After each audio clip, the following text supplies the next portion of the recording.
ఐలయ్య గారు, వంశీకృష్ణ గారు చెప్పినట్టుగా చాలా మారుమూల తండాలలో, గ్రామాలలో మరి ముఖ్యమంత్రి గారు కూడా గుర్తించి చెప్పినట్టుగా రోడ్డు రవాణా సౌకర్యం కానీ, విద్యుత్ కానీ, విద్యా వ్యవస్థ కానీ సరిగా లేనటువంటి మాట వాస్తవము. వాటన్నింటిని కూడా మరి ఈ బడ్జెట్ ద్వారా పునరుద్ధరించుకొని మిగతా సమాజానికి సమానంగా జీవించే విధంగా జీవన ప్రమాణాలను మెరుగుపరుచుకొనుటకు విద్య కానీ, విద్యుత్ కానీ, రోడ్డు రవాణా వ్యవస్థ కానీ, మంచినీటి వ్యవస్థ కానీ, ఇండ్లు కానీ ఇవ్వాల్సినటువంటి అవసరం ఉంది సార్.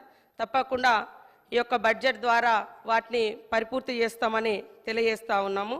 అదేవిధంగా రెవెన్యూ గ్రామాలుగా మార్చుటకు సంబంధించి కూడా సంబంధిత రెవెన్యూ శాఖతోటి మరి ప్రభుత్వం కూడా ఇన్వాల్వ్ కావాల్సిన అవసరం ఉంది సార్. ఎప్పుడో ల్యాండ్ సర్వే 1936లో ఎప్పుడో అయింది సార్. అప్పుడు ఏర్పడ్డటువంటి రెవెన్యూ గ్రామాలు, ఆ తర్వాత గ్రామ పంచాయతీలు పెరుగుతూ వచ్చినాయి తప్ప రెవెన్యూ గ్రామ పంచాయతీ